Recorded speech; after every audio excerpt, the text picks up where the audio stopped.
Pope. The Pope is the Bishop of Rome and the visible head of the worldwide Catholic Church. He is also known as the Supreme Pontiff, Roman Pontiff or Sovereign Pontiff. From the 8th century until 1870, the Pope was the sovereign or head of state of the Papal States, and since 1929, of the much smaller Vatican city-state. The current Pope is Francis, who was elected on 13 March 2013. From a Catholic viewpoint, the primacy of the Bishop of Rome is largely derived from his role as the apostolic successor to Saint Peter, to whom primacy was conferred by Jesus, who gave Peter the keys of heaven and the powers of binding and loosing, naming him as the rock upon which the Church would be built. While his office is called the papacy, the jurisdiction of the episcopal see is called the Holy See. It is the Holy See that is the sovereign entity under international law headquartered in the distinctively independent Vatican city-state, a city-state which forms a geographical enclave within the conurbation of Rome, established by the Lateran Treaty in 1929 between Fascist Italy and the Holy See to ensure its temporal and spiritual independence. The Holy See is recognized by its adherence at various levels to international organizations and by means of its diplomatic relations and political accords with many independent states. According to Catholic tradition, the Apostolic See of Rome was founded by Saint Peter and Saint Paul in the 1st century. The papacy is one of the most enduring institutions in the world and has had a prominent part in human history. In ancient times, the popes helped spread Christianity and intervened to find resolutions in various doctrinal disputes. In the Middle Ages, they played a role of secular importance in Western Europe, often acting as arbitrators between Christian monarchs. In addition to the expansion of Christian faith and doctrine, modern popes are involved in ecumenism and interfaith dialogue, charitable work, and the defense of human rights. Over time, the papacy accrued broad secular and political influence, eventually rivaling those of territorial rulers. In recent centuries, the temporal authority of the papacy has declined and the office is now largely focused on religious matters. By contrast, papal claims of spiritual authority have been increasingly firmly expressed over time, culminating in 1870 with the proclamation of the dogma of papal infallibility for rare occasions when the Pope speaks. Ex cathedra, literally, from the chair, of St. Peter, to issue a formal definition of faith or morals. The Pope is considered one of the world's most powerful people due to the extensive diplomatic, cultural, and spiritual influence of his position on both 1.3 billion Catholics and those outside the Catholic faith, and because he heads the world's largest non-government provider of education and healthcare, with a vast network of charities. History. Title and etymology. The word pope derives from ancient Greek paupers, father. In the early centuries of Christianity, this title was applied, especially in the East, to all bishops and other senior clergy, and later became reserved in the West to the Bishop of Rome during the reign of Pope Leo I, 440 to 461, a reservation made official only in the 11th century. The earliest record of the use of the title of pope was in regard to the by then deceased Patriarch of Alexandria, Heraclius, 232 to 248. The earliest recorded use of the title pope in English dates to the mid-10th century, when it was used in reference to the 7th century Roman Pope Vitalian in an Old English translation of Bede's Historia Ecclesiastica Gentis Anglorum. Position within the Church. The Catholic Church teaches that the pastoral office, the office of shepherding the Church, that was held by the Apostles, as a group or college, with Saint Peter as their head, is now held by their successors, the bishops, with the Bishop of Rome, the Pope, as their head. Thus is derived another title by which the Pope is known, that of Supreme Pontiff. The Catholic Church teaches that Jesus personally appointed Peter as the visible head of the Church, and the Catholic Church's dogmatic constitution Lumen Gentium makes a clear distinction between apostles and bishops, presenting the latter as the successors of the former, with the Pope as successor of Peter, in that he is head of the bishops as Peter was head of the apostles. Some historians argue against the notion that Peter was the first bishop of Rome, noting that the episcopal see in Rome can be traced back no earlier than the 3rd century. The writings of the Church Father Irenaeus, who wrote around 180 AD, reflect a belief that Peter founded and organized the Church at Rome. Moreover, Irenaeus was not the first to write of Peter's presence in the early Roman Church. The Church of Rome wrote in a letter to the Corinthians, which is traditionally attributed to Clement of Rome circa 96, about the persecution of Christians in Rome as the struggles in our time, and presented to the Corinthians its heroes, first, the greatest and most just columns, the good apostles, Peter and Paul. Ignatius of Antioch wrote shortly after Clement. In his letter from the city of Smyrna to the Romans, he said he would not command them as Peter and Paul did. Given this and other evidence, such as Emperor Constantine's erection of the Old Street Peter's Basilica on the location of St. Peter's tomb, as held and given to him by Rome's Christian community, many scholars agree that Peter was martyred in Rome under Nero, although some scholars argue that he may have been martyred in Palestine. Though open to historical debate, first-century Christian communities may have had a group of presbyter bishops functioning as guides of their local churches. Gradually, episcopal sees were established in metropolitan areas. Antioch may have developed such a structure before Rome. In Rome, there were over time at various junctures rival claimants to be the rightful bishop, though again Irenaeus stressed the validity of one line of bishops from the time of St. Peter up to his contemporary Pope Victor I and listed them. Some writers claim that the emergence of a single bishop in Rome probably did not occur until the middle of the 2nd century.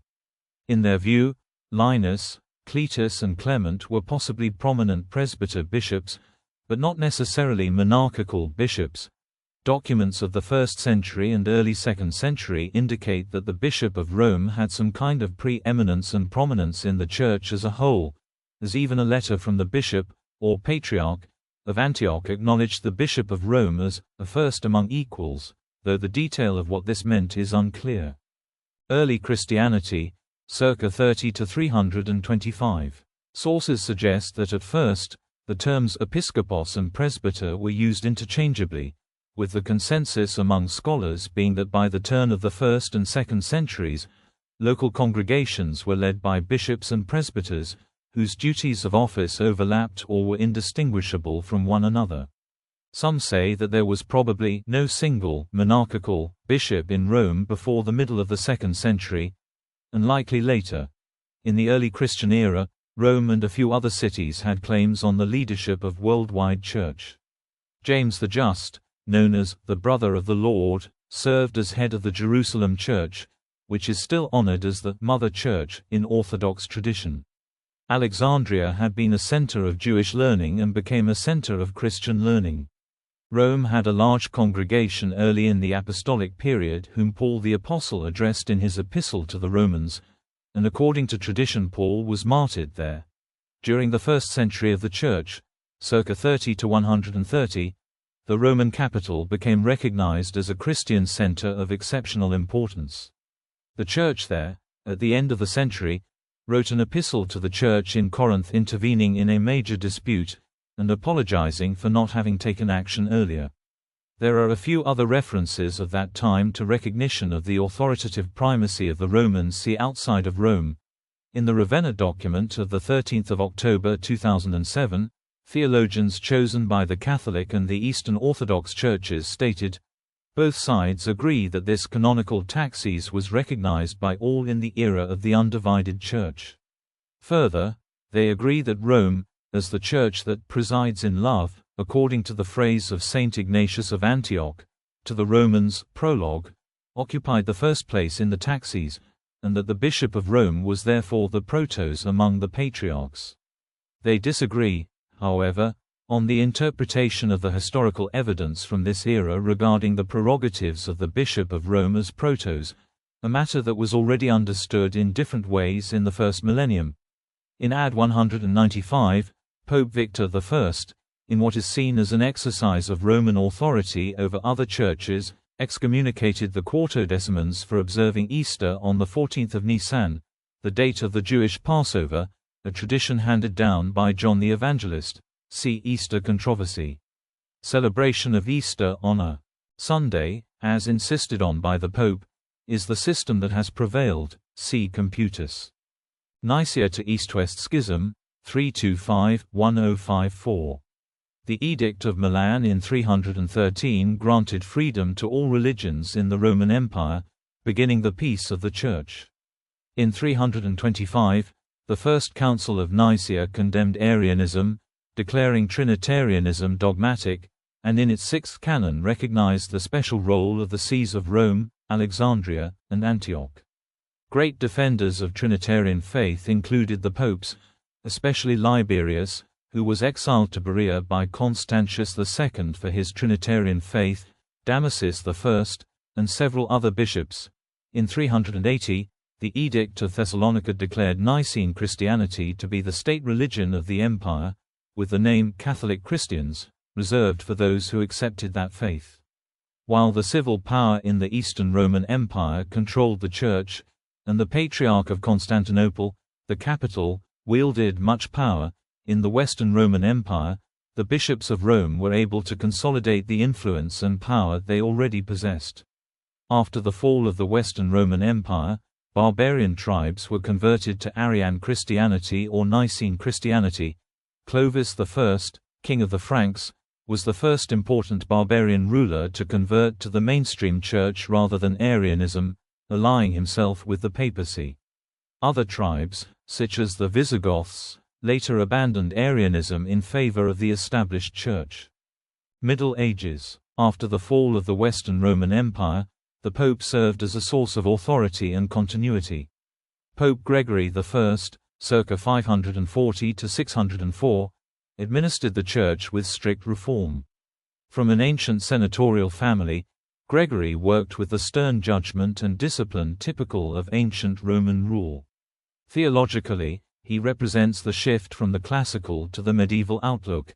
His popular writings are full of dramatic miracles, potent relics, demons, angels, ghosts, and the approaching end of the world. Gregory's successes were largely dominated by the Exarch of Ravenna, the Byzantine emperor's representative in the Italian peninsula. These humiliations, the weakening of the Byzantine Empire in the face of the Muslim conquests, and the inability of the emperor to protect the papal estates against the Lombards, made Pope Stephen II turn from Emperor Constantine V. He appealed to the Franks to protect his lands. Pepin the Short subdued the Lombards and donated Italian land to the papacy. When Pope Leo III crowned Charlemagne, 800, as emperor, he established the precedent that, in Western Europe, no man would be emperor without being crowned by a pope. The low point of the papacy was 867–1049. This period includes the Saeculum Obscurum, the Crescenti era, and the Tusculan papacy. The papacy came under the control of vying political factions. Popes were variously imprisoned, starved, killed, and deposed by force. The family of a certain papal official made and unmade popes for 50 years. The official's great-grandson, Pope John XII, held orgies of debauchery in the Lateran Palace. Emperor Otto I had John accused in an ecclesiastical court, which deposed him and elected a layman as Pope Leo VIII.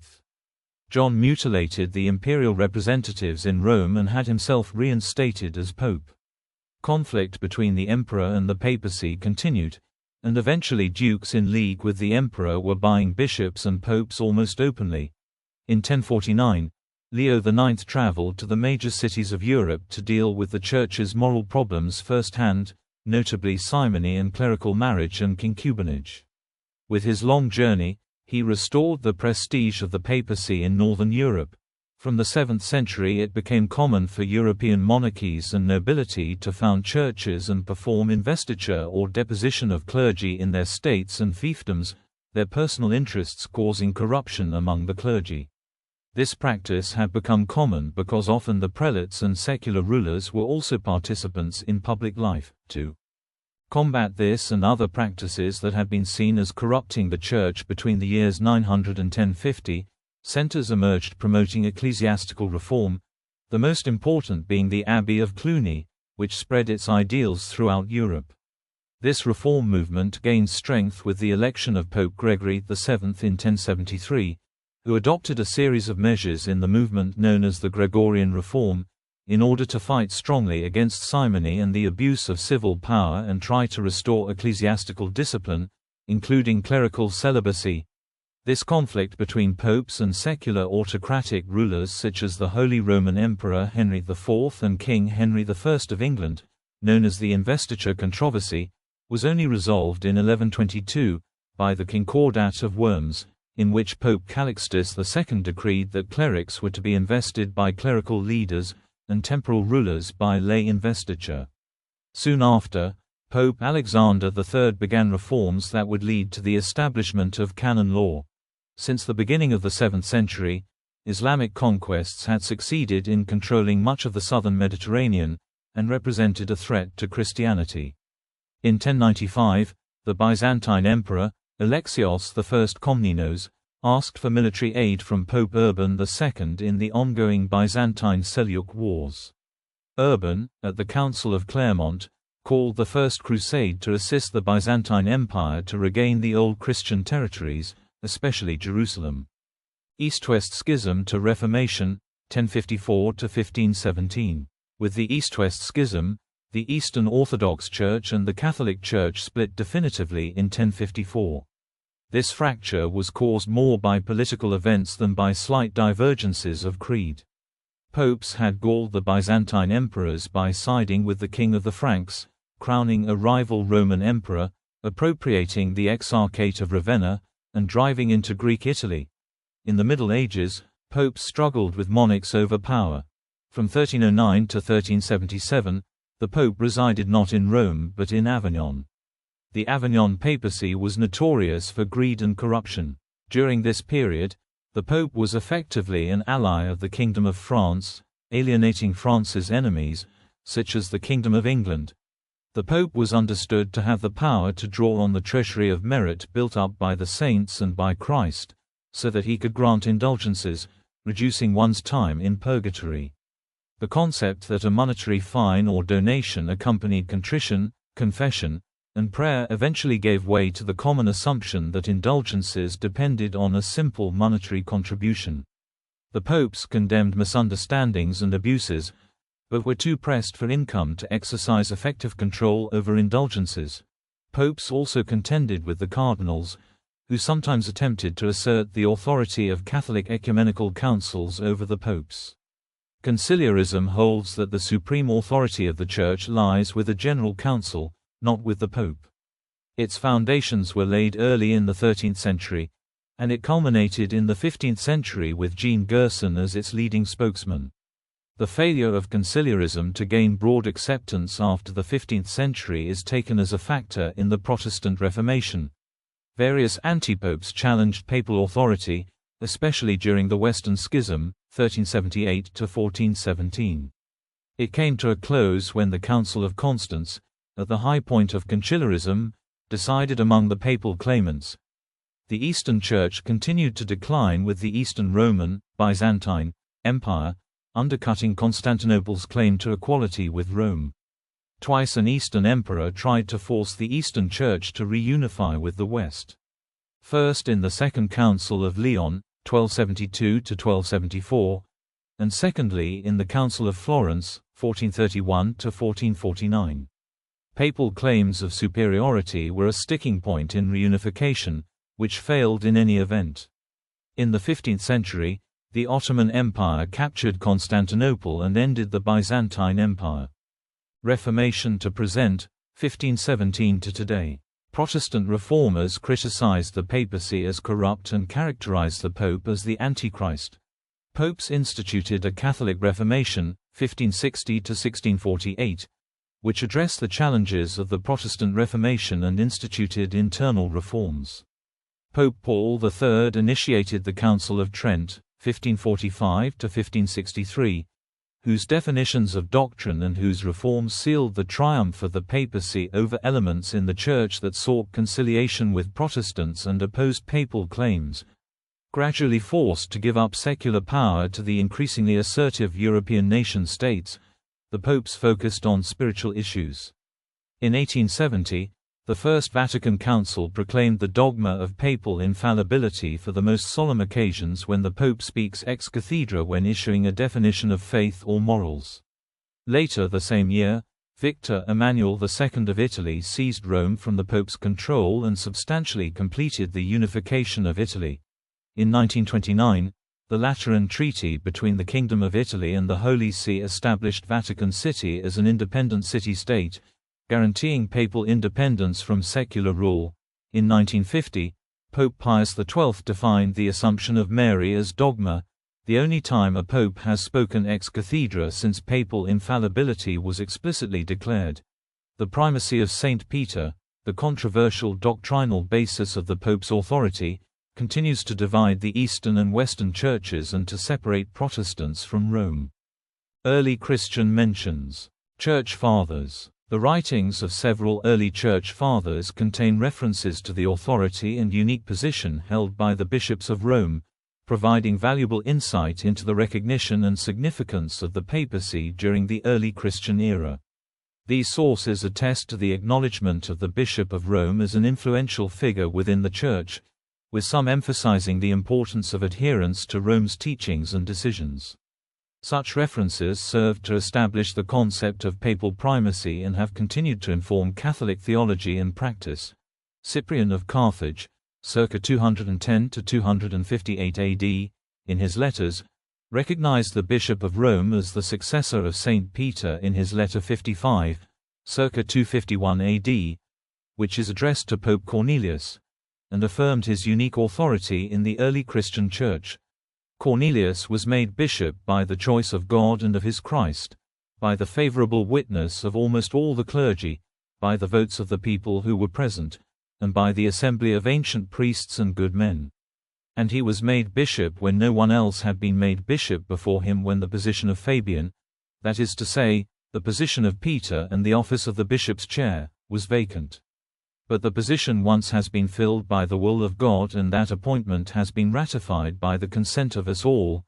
If anyone wants to be made bishop after that, it has to be done outside the Church.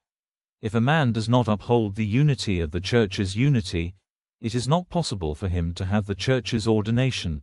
Irenaeus of Lyons, circa 130 circa 202 AD, a prominent Christian theologian of the 2nd century, provided a list of early popes in his work Against Heresies 3.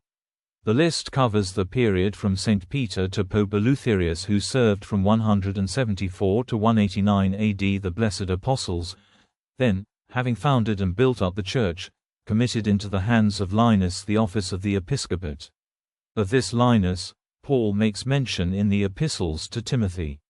To him succeeded Anacletus, and after him, in the third place from the apostles, Clement was allotted the bishopric. To this Clement there succeeded Evaristus. Alexander followed Evaristus. Then, sixth from the apostles, Sixtus was appointed. After him, Telephorus, who was gloriously martyred. Then Hyginus. After him, Pius. Then after him, Anicetus. Soter having succeeded Anicetus, Eleutherius does now, in the 12th place from the apostles, hold the inheritance of the episcopate. Ignatius of Antioch, died circa 108–140 AD, wrote in his Epistle to the Romans, that the Church in Rome is the Church that presides over love, the Church which is beloved and enlightened by the will of him that wills all things which are according to the love of Jesus Christ our God, which also presides in the place of the region of the Romans, worthy of God, worthy of honor, worthy of the highest happiness, worthy of praise, worthy of obtaining her every desire, worthy of being deemed holy, and which presides over love, is named from Christ, and from the Father, which I also salute in the name of Jesus Christ, the Son of the Father. To those who are united, both according to the flesh and spirit, to every one of his commandments. Augustine of Hippo, 354–430, ad. In his letter 53, wrote a list of 38 popes from St. Peter to Siricius. The order of this list differs from the lists of Irenaeus and the Annuario Pontificio. Augustine's list claims that Linus was succeeded by Clement and Clement was succeeded by Anacletus, as in the list of Eusebius, while the other two lists switch the positions of Clement and Anacletus. For if the lineal succession of bishops is to be taken into account, with how much more certainty and benefit to the Church do we reckon back till we reach Peter himself, to whom, as bearing in a figure the whole Church, the Lord said, "Upon this rock will I build my Church, and the gates of hell shall not prevail against it." Matthew chapter 16 verse 18. The successor of Peter was Linus, and his successors in unbroken continuity were these: Clement, Anacletus, Evaristus. Other early Christian mentions: Eusebius, circa 260–265, 339, mentions Linus as St. Peter's successor and Clement as the third bishop of Rome in his book Church History. As recorded by Eusebius, Clement worked with St. Paul as his co-laborer. As to the rest of his followers, Paul testifies that Crescens was sent to Gaul, but Linus, whom he mentions in the second epistle to Timothy as his companion at Rome, was Peter's successor in the episcopate of the church there, as has already been shown. Clement also, who was appointed third bishop of the church at Rome, was, as Paul testifies, his co-laborer and fellow soldier. Tertullian, circa 155 circa 220 AD, wrote in his work, The Prescription Against Heretics, about the authority of the Church in Rome. In this work, Tertullian said that the Church in Rome has the authority of the Apostles because of its apostolic foundation. Since, moreover, you are close upon Italy, you have Rome, from which there comes even into our own hands the very authority of Apostles themselves. How happy is its Church, on which Apostles poured forth all their doctrine along with their blood. Where Peter endures a passion like his Lord's. Where Paul wins his crown in a death like John's. Where the Apostle John was first plunged, unhurt, into boiling oil, and thence remitted to his island exile. According to the same book, Clement of Rome was ordained by St. Peter as the Bishop of Rome. For this is the manner in which the apostolic churches transmit their registers, as the Church of Smyrna, which records that Polycarp was placed therein by John, as also the Church of Rome, which makes Clement to have been ordained in like manner by Peter. Optatus, the Bishop of Malevis in Numidia, today's Algeria, and a contemporary of the Donatist Schism, presents a detailed analysis of the origins, beliefs, and practices of the Donatists, as well as the events and debates surrounding the Schism, in his book The Schism of the Donatists, 367 AD. In the book, Optatus wrote about the position of the Bishop of Rome in maintaining the unity of the Church. You cannot deny that you are aware that in the city of Rome the episcopal chair was given first to Peter. The chair in which Peter sat, the same who was head, that is why he is also called Cephas, of all the apostles. The one chair in which unity is maintained by all. Saint Peter and the origin of the papal office. The Catholic Church teaches that, within the Christian community, the bishops as a body have succeeded to the body of the apostles, apostolic succession, and the Bishop of Rome has succeeded to Saint Peter.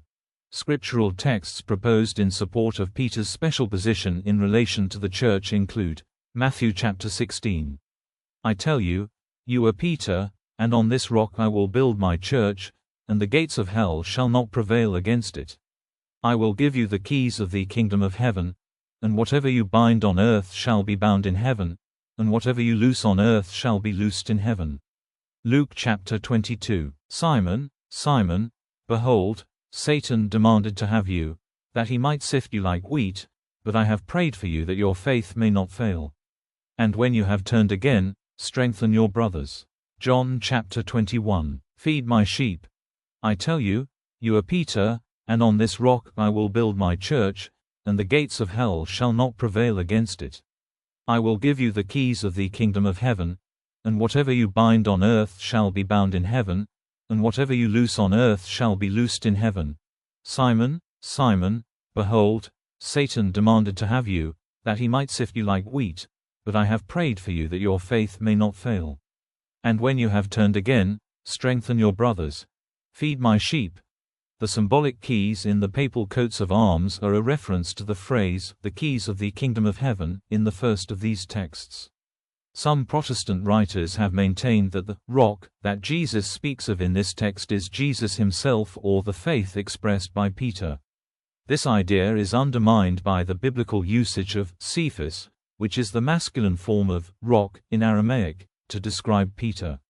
The Encyclopaedia Britannica comments that the consensus of the great majority of scholars today is that the most obvious and traditional understanding should be construed, namely, that rock refers to the person of Peter. New Eliakim. According to the Catholic Church, the Pope is also the new Eliakim, a figure in the Old Testament of the Bible who directed the affairs of the royal court, managed the palace staff, and handled state affairs. Isaiah also describes him as having the key to the house of David, which symbolizes his authority and power. Both Matthew chapter 16 verses 18 to 19 and Isaiah 22:22 show similarities between Eliakim and Peter getting keys which symbolize power. Eliakim gets the power to close and open, while Peter gets the power to bind and loose. According to the book of Isaiah, Eliakim receives the keys and power to close and open. I will place the key of the house of David on his shoulder. What he opens, no one will shut, what he shuts, no one will open. According to book of Matthew, Peter also gets keys and power to bind and loose. I will give you the keys of the kingdom of heaven, and whatever you bind on earth shall be bound in heaven, and whatever you loose on earth shall be loosed in heaven. In the books of Isaiah chapter 22 verse 3 and Matthew chapter 16 verse 18, both Eliakim and Peter are compared to an object. Eliakim to a peg, a structure that is driven into a wall or other structure to provide support and stability, while Peter to a rock. And I will fasten him like a peg in a secure place, and he will become a throne of honor to his father's house. In Matthew chapter 16 verse 18, Peter was compared to a rock. And I tell you, you are Peter, and on this rock I will build my church, and the gates of hell shall not prevail against it. Election, death and resignation. Election. The Pope was originally chosen by those senior clergymen resident in and near Rome. In 1059, the electorate was restricted to the cardinals of the Holy Roman Church, and the individual votes of all cardinal electors were made equal in 1179. The electors are now limited to those who have not reached 80 on the day before the death or resignation of a pope. The pope does not need to be a cardinal elector or indeed a cardinal. Since the pope is the bishop of Rome, only those who can be ordained a bishop can be elected, which means that any male baptized Catholic is eligible. The last to be elected when not yet a bishop was Gregory XVI in 1831, the last to be elected when not even a priest was Leo X in 1513, and the last to be elected when not a cardinal was Urban VI in 1378. If someone who is not a bishop is elected, he must be given episcopal ordination before the election is announced to the people. The Second Council of Lyon was convened on 7 May 1274, to regulate the election of the Pope. This council decreed that the cardinal electors must meet within 10 days of the Pope's death, and that they must remain in seclusion until a Pope has been elected. This was prompted by the 3-year sede vacante following the death of Clement IV in 1268. By the mid-16th century, the electoral process had evolved into its present form, allowing for variation in the time between the death of the Pope and the meeting of the cardinal electors. Traditionally, the vote was conducted by acclamation, by selection, by committee, or by plenary vote. Acclamation was the simplest procedure, consisting entirely of a voice vote. Since 1878, the election of the Pope has taken place in the Sistine Chapel, in a sequestered meeting called a conclave, so called because the cardinal electors are theoretically locked in, cum clave, i.e., with key, until they elect a new pope.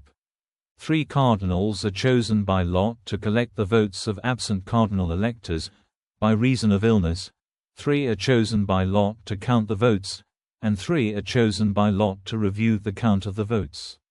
The ballots are distributed and each cardinal elector writes the name of his choice on it and pledges aloud that he is voting for 1. Whom under God I think ought to be elected, before folding and depositing his vote on a plate atop a large chalice placed on the altar. For the Papal Conclave, 2005, a special urn was used for this purpose instead of a chalice and plate. The plate is then used to drop the ballot into the chalice, making it difficult for electors to insert multiple ballots. Before being read, The ballots are counted while still folded. If the number of ballots does not match the number of electors, the ballots are burned unopened and a new vote is held. Otherwise, each ballot is read aloud by the presiding cardinal, who pierces the ballot with a needle and thread, stringing all the ballots together and tying the ends of the thread to ensure accuracy and honesty. Balloting continues until someone is elected by a 2/3 majority. With the promulgation of Universi Dominici Gregis in 1996, a simple majority after a deadlock of 12 days was allowed, but this was revoked by Pope Benedict XVI by motu proprio in 2007. One of the most prominent aspects of the papal election process is the means by which the results of a ballot are announced to the world. Once the ballots are counted and bound together, they are burned in a special stove erected in the Sistine Chapel, with the smoke escaping through a small chimney visible from St. Peter's Square. The ballots from an unsuccessful vote are burned along with a chemical compound to create black smoke, or fumata nera. Traditionally, wet straw was used to produce the black smoke, but this was not completely reliable. The chemical compound is more reliable than the straw. When a vote is successful, the ballots are burned alone, sending white smoke, fumata bianca, through the chimney and announcing to the world the election of a new pope. Starting with the Papal Conclave, 2005, church bells are also rung as a signal that a new pope has been chosen. The Dean of the College of Cardinals then asks two solemn questions of the man who has been elected. First he asks, "Do you freely accept your election as Supreme Pontiff?" If he replies with the word "accepto," his reign begins at that instant.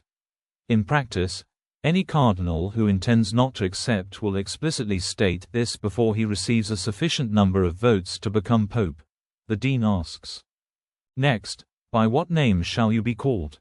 The new pope announces the regnal name he has chosen.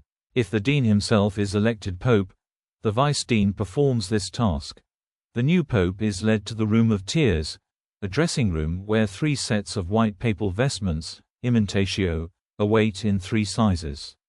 Donning the appropriate vestments and re-emerging into the Sistine Chapel, the new pope is given the fisherman's ring by the Camerlengo of the Holy Roman Church.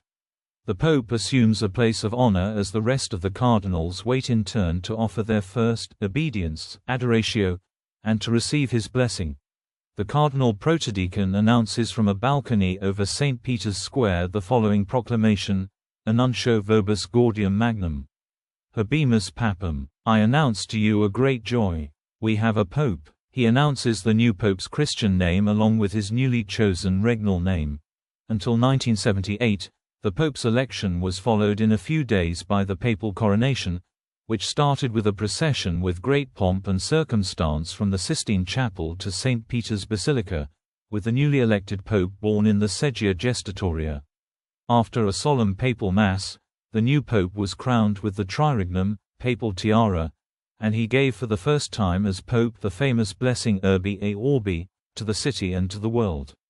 Another renowned part of the coronation was the lighting of a bundle of flax at the top of a gilded pole, which would flare brightly for a moment and then promptly extinguish, as he said, "Sic transit gloria mundi," thus passes worldly glory. A similar warning against papal hubris made on this occasion was the traditional exclamation, "Annos Petri non videbis," reminding the newly crowned pope that he would not live to see his rule lasting as long as that of Saint Peter. According to tradition, he headed the Church for 35 years and has thus far been the longest reigning pope in the history of the Catholic Church.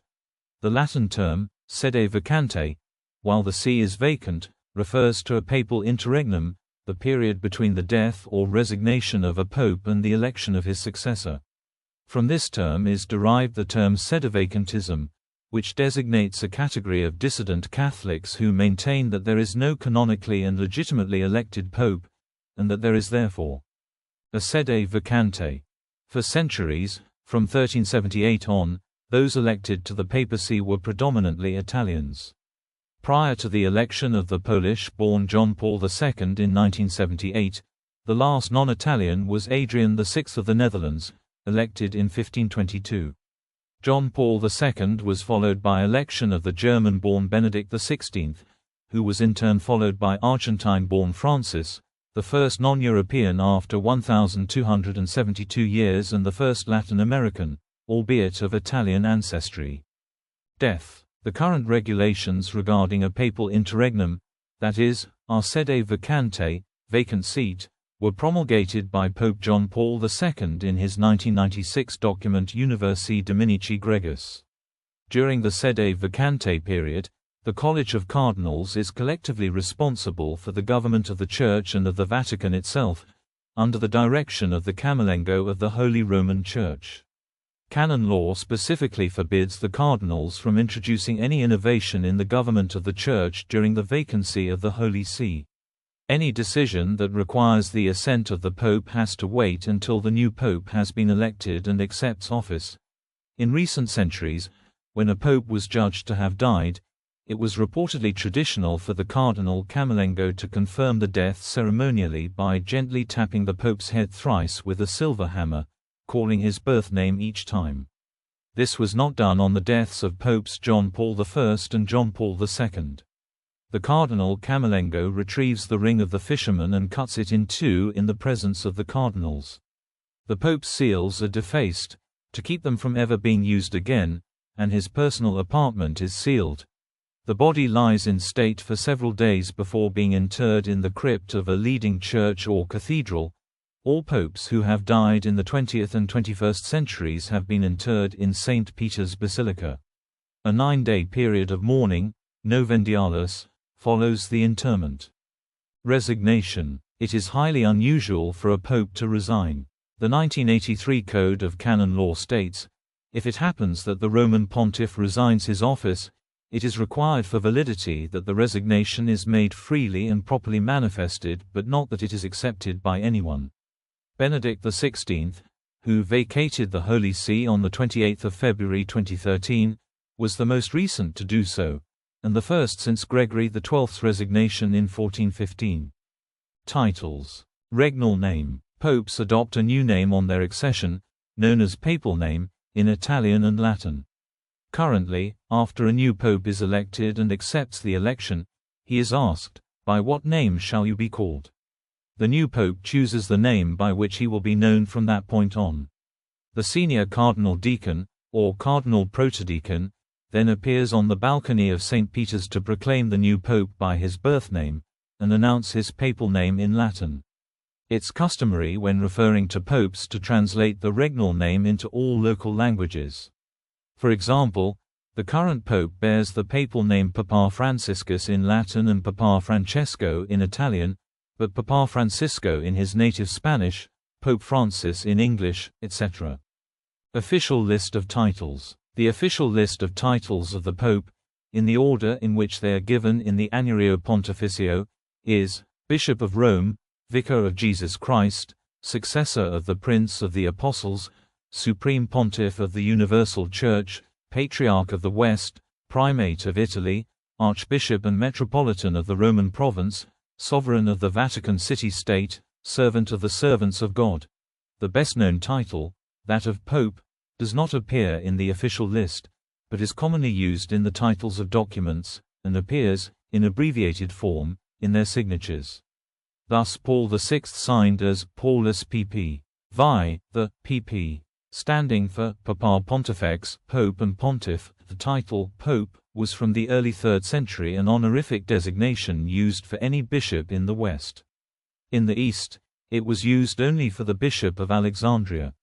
Marcellinus, d. 304, is the first bishop of Rome shown in sources to have had the title Pope used of him. From the 6th century, the imperial chancery of Constantinople normally reserved this designation for the Bishop of Rome. From the early 6th century, it began to be confined in the West to the Bishop of Rome, a practice that was firmly in place by the 11th century. In Eastern Christianity, where the title Pope is used also of the Bishop of Alexandria, the Bishop of Rome is often referred to as the Pope of Rome, regardless of whether the speaker or writer is in communion with Rome or not. Vicar of Jesus Christ. Vicar of Jesus Christ, Vicarius Jesu Christi, is one of the official titles of the Pope given in the Annuario Pontificio. It is commonly used in the slightly abbreviated form, Vicar of Christ, Vicarius Christi. While it is only one of the terms with which the Pope is referred to as Vicar, it is more expressive of his supreme headship of the Church on earth, which he bears in virtue of the commission of Christ and with vicarial power derived from him, a vicarial power believed to have been conferred on Saint Peter when Christ said to him, "Feed my lambs, feed my sheep." The first record of the application of this title to a bishop of Rome appears in a synod of 495 with reference to Gelasius I. But at that time, and down to the 9th century, other bishops too referred to themselves as vicars of Christ, and for another 4 centuries this description was sometimes used of kings and even judges, as it had been used in the 5th and 6th centuries to refer to the Byzantine emperor. Earlier still, in the 3rd century, Tertullian used Vicar of Christ to refer to the Holy Spirit sent by Jesus. Its use specifically for the Pope appears in the 13th century in connection with the reforms of Pope Innocent III, as can be observed already in his 1199 letter to Leo I, King of Armenia. Other historians suggest that this title was already used in this way in association with the pontificate of Eugene III, 1145 to 1153. This title, Vicar of Christ, is thus not used of the Pope alone and has been used of all bishops since the early centuries. The Second Vatican Council referred to all bishops as vicars and ambassadors of Christ, and this description of the bishops was repeated by John Paul II in his encyclical Ut Unum Sint, 95. The difference is that the other bishops are vicars of Christ for their own local churches, the Pope is Vicar of Christ for the whole Church. On at least one occasion the title, Vicar of God, a reference to Christ as God, was used of the Pope. The title, Vicar of Peter, Vicarius Petri, is used only of the Pope, not of other bishops. Variations of it include, Vicar of the Prince of the Apostles, Vicarius Principus Apostolorum, and Vicar of the Apostolic See, Vicarius Sedis Apostolicae. St. Boniface described Pope Gregory II as Vicar of Peter in the oath of fealty that he took in 722. In today's Roman Missal, the description, Vicar of Peter, is found also in the collect of the Mass for a saint who was a pope. Supreme Pontiff. The term pontiff is derived from the Latin pontifex, which literally means bridge builder, pons plus facier, and which designated a member of the principal college of priests in pagan Rome. The Latin word was translated into Ancient Greek variously, as Ancient Greek, hierodidoskalos, Ancient Greek, hieronymos, Ancient Greek, hierophylax, Ancient Greek, hierophontes, hierophant, or Ancient Greek, archierius, high priest. The head of the college was known as the Latin Pontifex Maximus, the greatest pontiff. In Christian use, Pontifex appears in the Vulgate translation of the New Testament to indicate the high priest of Israel. In the original Koine Greek, archierius. The term came to be applied to any Christian bishop, but since the 11th century commonly refers specifically to the Bishop of Rome, who is more strictly called the Roman Pontiff. The use of the term to refer to bishops in general is reflected in the terms Roman Pontifical, a book containing rites reserved for bishops, such as confirmation and ordination, and Pontificals, the insignia of bishops. The Annuario Pontificio lists as one of the official titles of the Pope that of Supreme Pontiff of the Universal Church, Latin, Summus Pontifex Ecclesiae Universalis. He is also commonly called the Supreme Pontiff or the Sovereign Pontiff, Latin, Summus Pontifex, Pontifex Maximus, similar in meaning to Summus Pontifex, is a title commonly found in inscriptions on papal buildings, paintings, statues and coins, usually abbreviated as Pont. Max, or PM. The office of Pontifex Maximus, or head of the College of Pontiffs, was held by Julius Caesar and thereafter, by the Roman emperors, until Gratian, 375 to 383, relinquished it. Tertullian, when he had become a Montanist, used the title derisively of either the Pope or the Bishop of Carthage. The popes began to use this title regularly only in the 15th century. Servant of the servants of God. Although the description, servant of the servants of God, Latin, servus servorum Dei, was also used by other church leaders, including Augustine of Hippo and Benedict of Nursia, it was first used extensively as a papal title by Gregory the Great, reportedly as a lesson in humility for the Patriarch of Constantinople, John the Faster, who had assumed the title Ecumenical Patriarch. It became reserved for the Pope in the 12th century and is used in papal bulls and similar important papal documents. Patriarch of the West. From 1863 to 2005, and again in 2024, the Annuario Pontificio also included the title Patriarch of the West. This title was first used by Pope Theodore I in 642, and was only used occasionally. Indeed, it did not begin to appear in the Pontifical Yearbook until 1863. On the 22nd of March 2006, the Vatican released a statement explaining this omission on the grounds of expressing a historical and theological reality, and of being useful to ecumenical dialogue.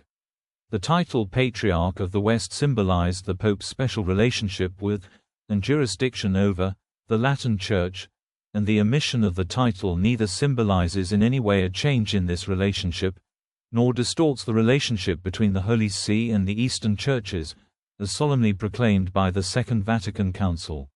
Patriarch of the West was reintroduced to the Pope's list of titles in the 2024 edition of the Annuario Pontificio. The Vatican has not made any statements explaining why the title has been brought back into use. Other titles commonly used are His Holiness, either used alone or as an honorific prefix as in His Holiness Pope Francis, and as Your Holiness, as a form of address, Holy Father. In Spanish and Italian, Beatissimo, Beatissimo Padre, Most Blessed Father, is often used in preference to Santissimo, Santissimo Padre, Most Holy Father. In the medieval period, Dominus Apostolicus, the Apostolic Lord, was also used.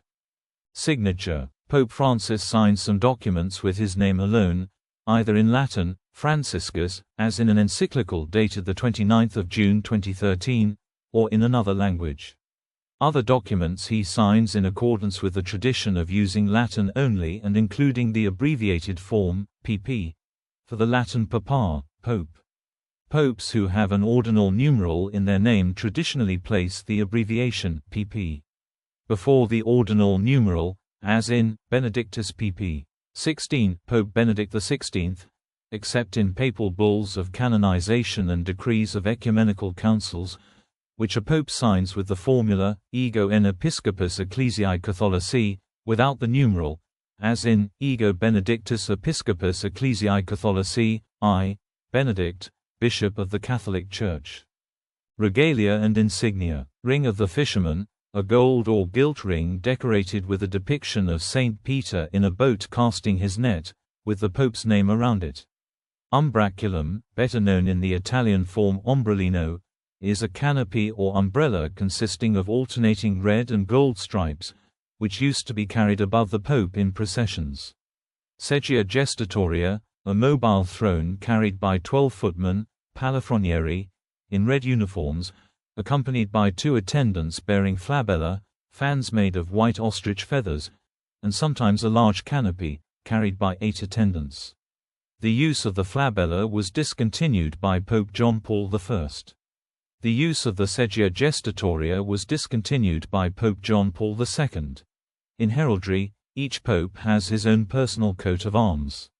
Though unique for each pope, the arms have for several centuries been traditionally accompanied by 2 keys in saltire, i.e., crossed over one another so as to form an X, behind the escutcheon, shield, 1 silver key and 1 gold key, tied with a red cord, and above them a silver trirignum with 3 gold crowns and red infiali, lappets, 2 strips of fabric hanging from the back of the trirignum which fall over the neck and shoulders when worn. This is blazoned, 2 keys in saltire or an argent, interlacing in the rings or, beneath the tiara argent, crowned or. The 21st century has seen departures from this tradition. In 2005, Pope Benedict XVI, while maintaining the crossed keys behind the shield, omitted the papal tiara from his personal coat of arms, replacing it with a mitre with 3 horizontal lines. Beneath the shield he added the pallium, a papal symbol of authority more ancient than the tiara, the use of which is also granted to metropolitan archbishops as a sign of communion with the See of Rome. Although the tiara was omitted in the Pope's personal coat of arms, the coat of arms of the Holy See, which includes the tiara, remained unaltered. In 2013, Pope Francis maintained the mitre that replaced the tiara, but omitted the pallium. The flag most frequently associated with the Pope is the yellow and white flag of Vatican City, with the arms of the Holy See, blazoned, gules, 2 keys in saltire or an argent, interlacing in the rings or, beneath the tiara argent, crowned or, on the right-hand side, the fly, in the white half of the flag, the left-hand side, the hoist, is yellow. The Pope's escutcheon does not appear on the flag. This flag was first adopted in 1808, whereas the previous flag had been red and gold.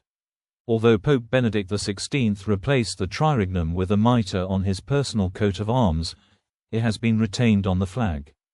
Papal garments. Pope Pius V, reigned 1566 to 1572, is often credited with having originated the custom whereby the Pope wears white, by continuing after his election to wear the white habit of the Dominican order.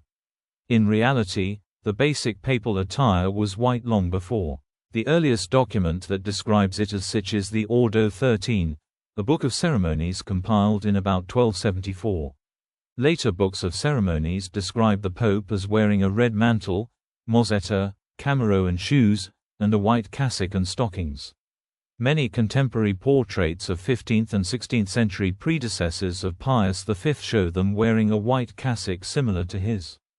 Status and authority. Development. First Vatican Council. The status and authority of the Pope in the Catholic Church was dogmatically defined by the First Vatican Council on 18 July 1870. In its dogmatic constitution of the Church of Christ, the Council established the following canons. If anyone says that the blessed Apostle Peter was not established by the Lord Christ as the chief of all the apostles, and the visible head of the whole militant Church, or that the same received great honor but did not receive from the same our Lord Jesus Christ directly and immediately the primacy in true and proper jurisdiction, let him be anathema. If anyone says that it is not from the institution of Christ the Lord himself, or by divine right that the blessed Peter has perpetual successes in the primacy over the universal Church, or that the Roman pontiff is not the successor of blessed Peter in the same primacy, let him be anathema.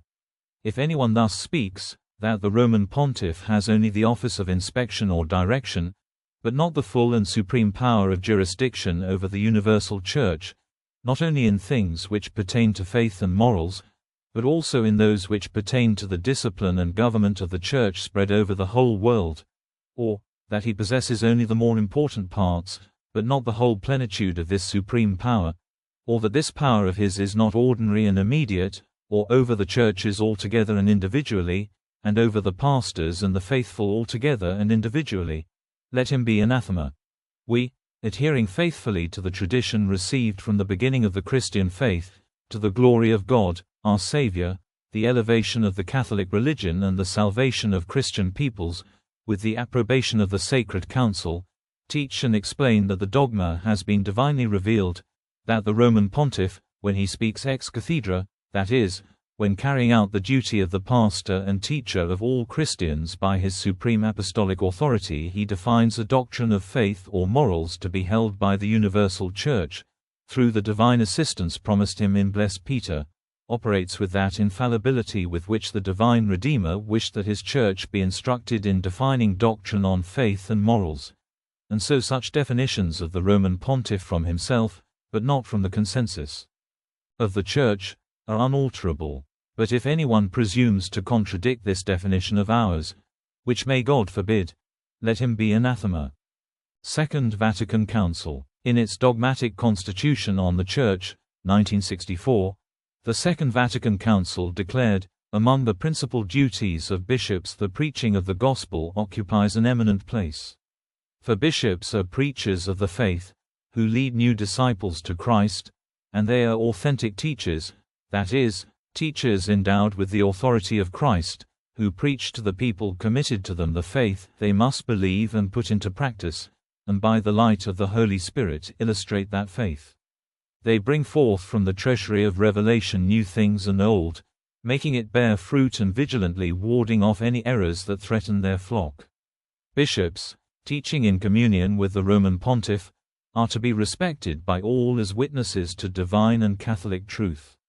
In matters of faith and morals, the bishops speak in the name of Christ, and the faithful are to accept their teaching and adhere to it with a religious assent. This religious submission of mind and will must be shown in a special way to the authentic magisterium of the Roman pontiff, even when he is not speaking ex cathedra, that is, it must be shown so that his supreme magisterium is acknowledged with reverence, the judgments made by him are sincerely adhered to, according to his manifest mind and will. His mind and will in the matter may be known either from the character of the documents, from his frequent repetition of the same doctrine, or from his manner of speaking. This infallibility with which the divine Redeemer willed his Church to be endowed in defining doctrine of faith and morals, extends as far as the deposit of revelation extends, which must be religiously guarded and faithfully expounded. And this is the infallibility which the Roman pontiff, the head of the College of Bishops, enjoys in virtue of his office, when, as the supreme shepherd and teacher of all the faithful, who confirms his brethren in their faith, by a definitive act he proclaims a doctrine of faith or morals. And therefore his definitions, of themselves, and not from the consent of the Church, are justly styled irreformable, since they are pronounced with the assistance of the Holy Spirit, promised to him in blessed Peter, and therefore they need no approval of others, nor do they allow an appeal to any other judgment.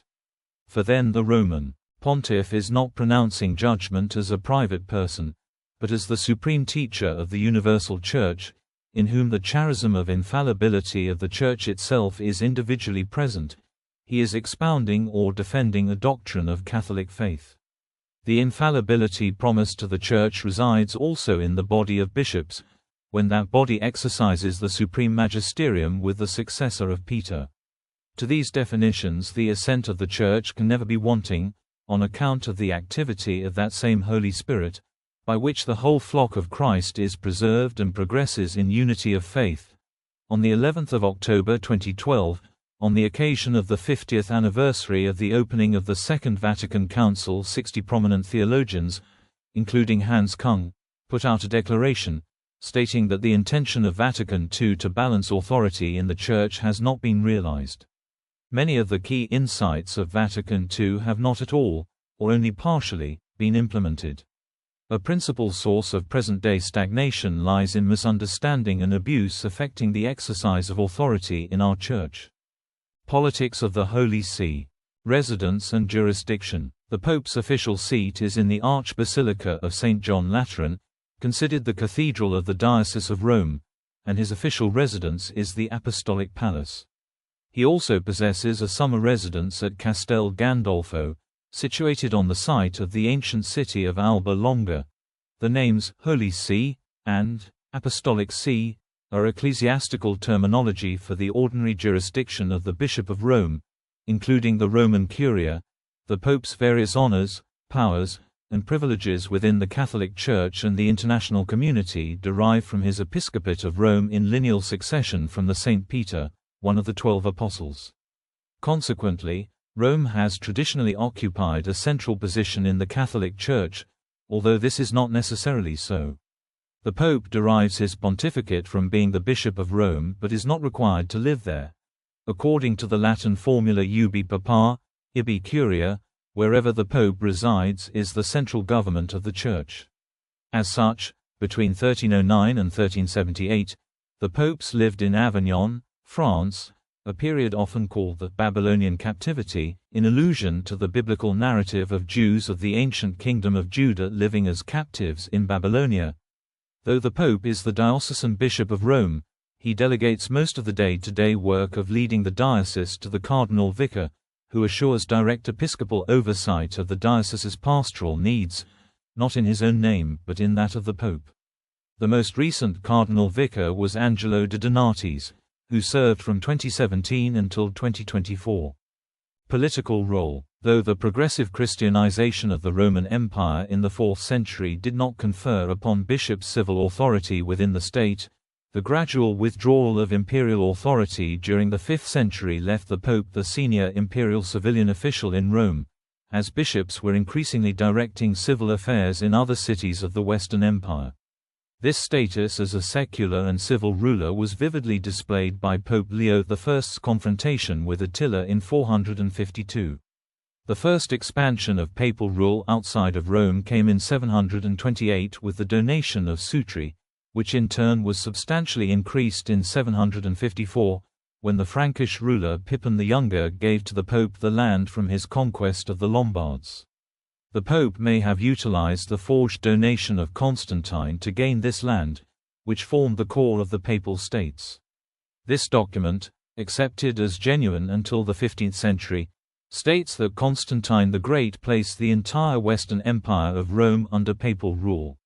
In 800, Pope Leo III crowned the Frankish ruler Charlemagne as Roman Emperor, a major step toward establishing what later became known as the Holy Roman Empire.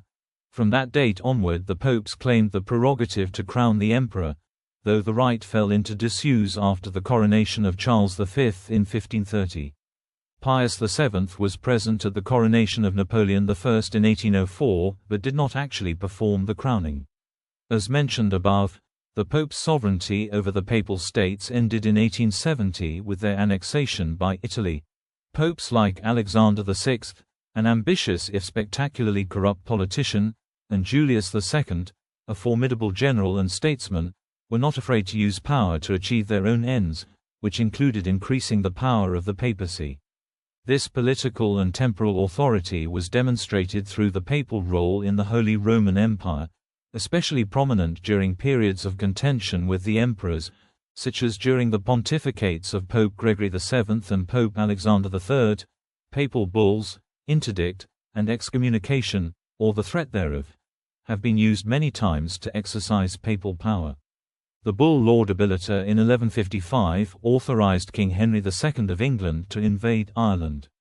In 1207, Innocent III placed England under interdict until King John made his kingdom a fiefdom to the Pope, complete with yearly tribute, saying, "We offer and freely yield" to our Lord Pope Innocent III and his Catholic successors, the whole Kingdom of England and the whole Kingdom of Ireland with all their rights and appurtenances for the remission of our sins.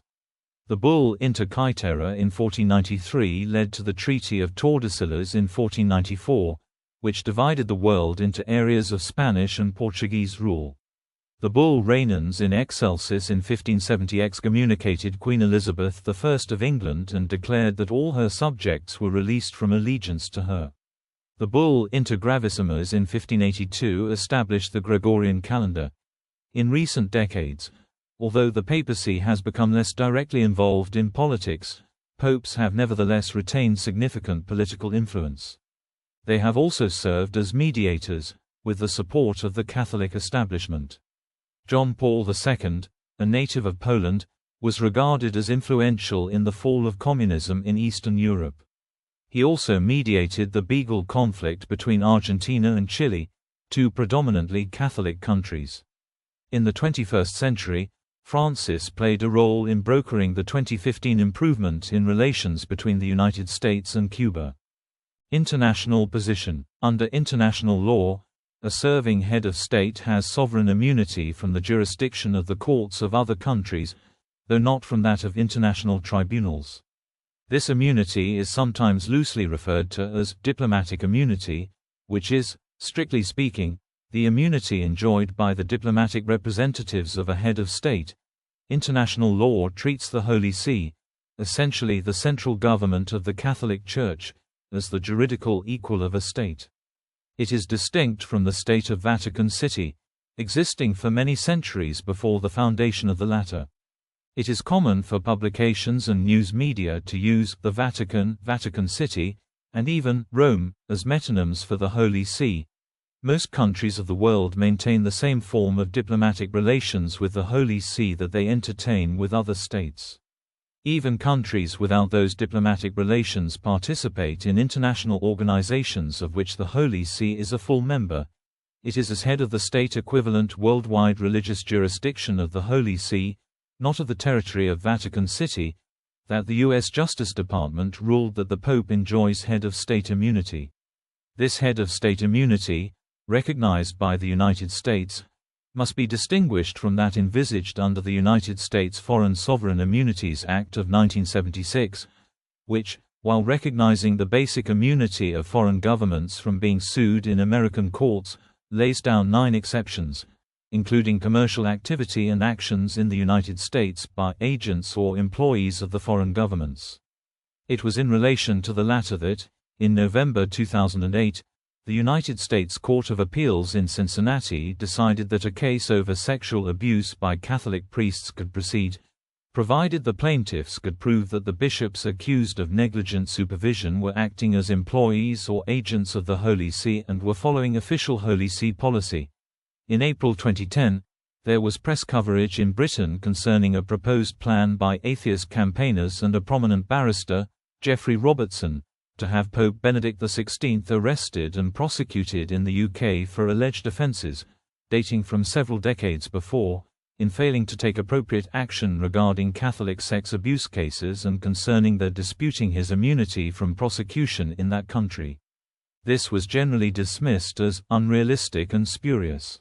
Another barrister said that it was a matter of embarrassment that a senior British lawyer would want to allow himself to be associated with such a silly idea. Sovereign immunity does not apply to disputes relating to commercial transactions, and governmental units of the Holy See can face trial in foreign commercial courts. The first such trial to take place in the English courts is likely to occur in 2022 or 2023.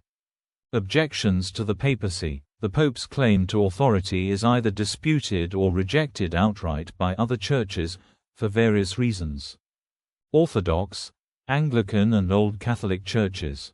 Other traditional Christian churches, Assyrian Church of the East, the Oriental Orthodox Church, the Eastern Orthodox Church, the Old Catholic Church, the Anglican Communion, the Independent Catholic Churches, etc., accept the doctrine of apostolic succession and, to varying extents, papal claims to a primacy of honor, while generally rejecting the Pope as the successor to Peter in any other sense than that of other bishops. Primacy is regarded as a consequence of the Pope's position as bishop of the original capital city of the Roman Empire, a definition explicitly spelled out in the 28th canon of the Council of Chalcedon. These churches see no foundation to papal claims of universal immediate jurisdiction, or to claims of papal infallibility. Several of these churches refer to such claims as ultramontanism.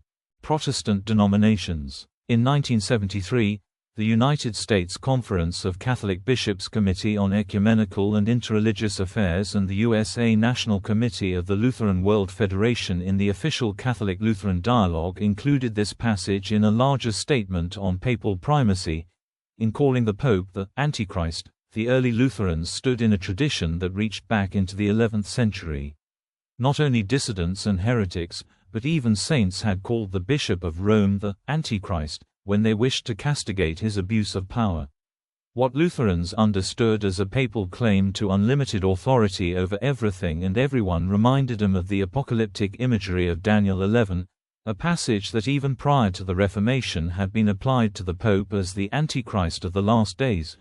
Protestant denominations of Christianity reject the claims of Petrine primacy of honor, Petrine primacy of jurisdiction, and papal infallibility. These denominations vary from rejecting the legitimacy of the Pope's claim to authority, to believing that the Pope is the Antichrist from 1 John chapter 2 verse 18, the man of sin from 2 Thessalonians chapter 2 verses 3 to 12, and the beast out of the earth from Revelation chapter 13 verses 11 to 18. This sweeping rejection is held by, among others, some denominations of Lutherans. Confessional Lutherans hold that the Pope is the Antichrist, stating that this article of faith is part of Achaia, because, rather than Quitinus, insofar as subscription to the Book of Concord.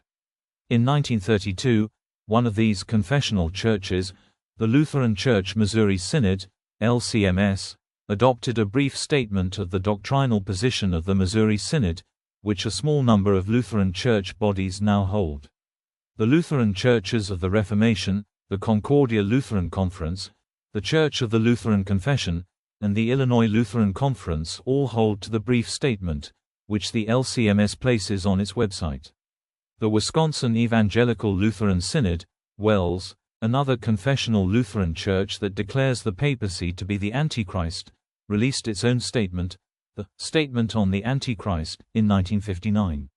The WELS still holds to this statement. Historically, Protestants objected to the papacy's claim of temporal power over all secular governments, including territorial claims in Italy, the papacy's complex relationship with secular states such as the Roman and Byzantine empires, and the autocratic character of the papal office. In Western Christianity, these objections both contributed to and are products of the Protestant Reformation. Antipopes. Groups sometimes form around antipopes, who claim the pontificate without being canonically and properly elected to it. Traditionally, this term was reserved for claimants with a significant following of cardinals or other clergy.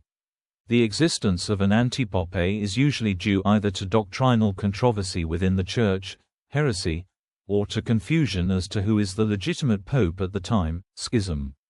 Briefly, in the 15th century, 3 separate lines of popes claimed authenticity.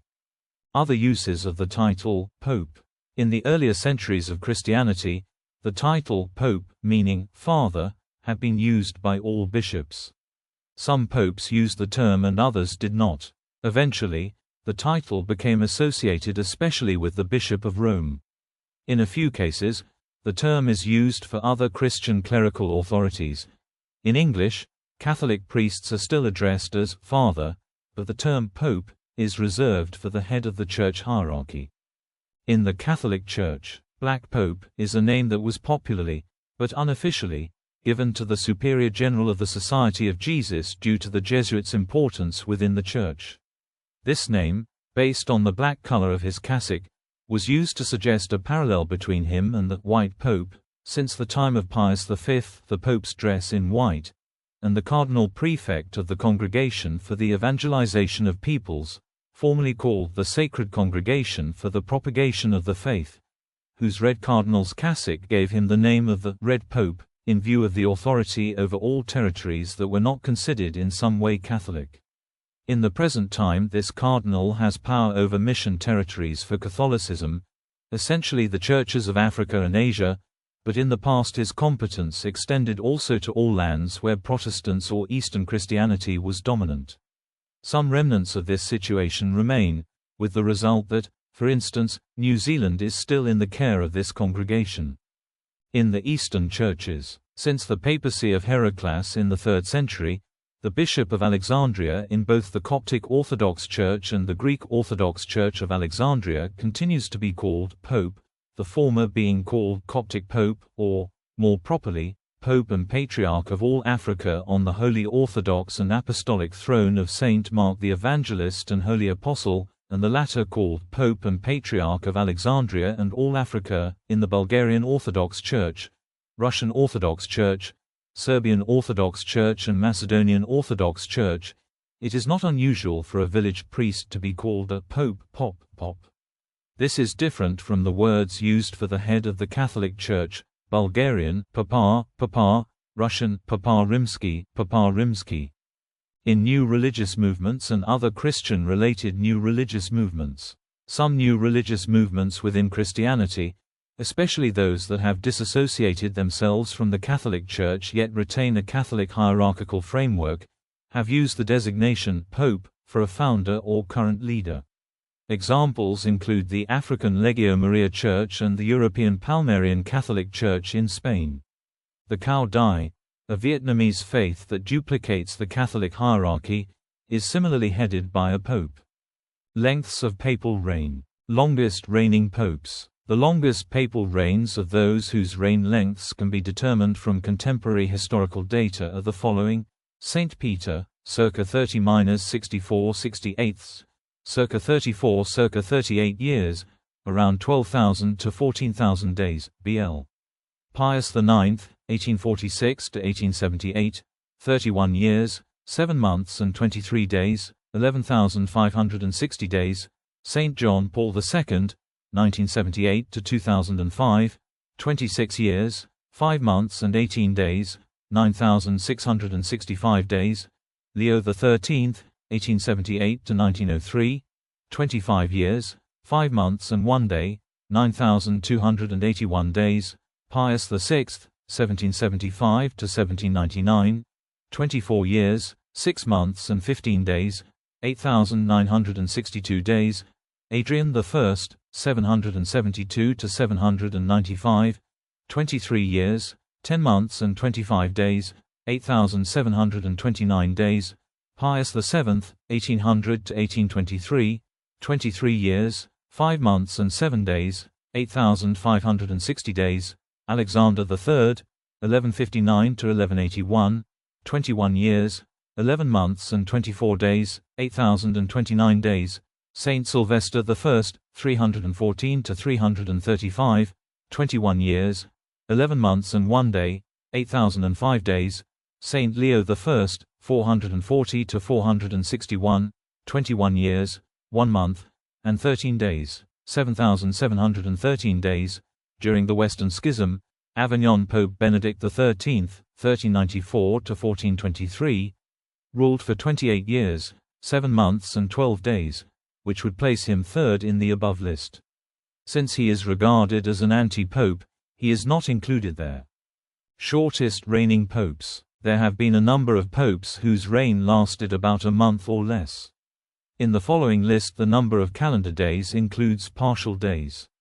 Thus, for example, if a pope's reign commenced on the 1st of August and he died on the 2nd of August, this counts as reigning for 2 calendar days. Urban VII, the 15th to the 27th of September 1590, reigned for 13 calendar days, died before coronation. Boniface VI, April 896, reigned for 16 calendar days. Celestine IV, the 25th of October to the 10th of November 1241, reigned for 17 calendar days, died before coronation. Theodore II, December 897, reigned for 20 calendar days. Caecilius, the 15th of January to the 4th of February 708, reigned for 21 calendar days. Marcellus II, the 9th of April to the 1st of May 1555, reigned for 23 calendar days. Damasus II, the 17th of July to the 9th of August 1048, reigned for 24 calendar days. Pius III, the 22nd of September to the 18th of October 1503, and Leo XI, the 1st to the 27th of April 1605, both reigned for 27 calendar days. Benedict V, the 22nd of May to the 23rd of June 964, reigned for 33 calendar days. BL. John Paul I, the 26th of August to the 28th of September 1978, reigned for 34 calendar days. Stephen, the 23rd to the 26th of March 752, died of stroke 3 days after his election, and before his consecration as a bishop. He is not recognized as a valid pope, but was added to the lists of popes in the 15th century as Stephen II, causing difficulties in enumerating later popes named Stephen. The Holy See's Annuario Pontificio, in its list of popes and antipopes, attaches a footnote to its mention of Pope Stephen II. On the death of Zachary the Roman priest, Stephen was elected. But, since 4 days later he died, before his consecratio, which according to the canon law of the time was the true commencement of his pontificate, his name is not registered in the Liber Pontificalis nor in other lists of the popes. Published every year by the Roman Curia, the Annuario Pontificio attaches no consecutive numbers to the popes, stating that it is impossible to decide which side represented at various times the legitimate succession, in particular regarding Pope Leo VIII, Pope Benedict V and some mid-11th century popes.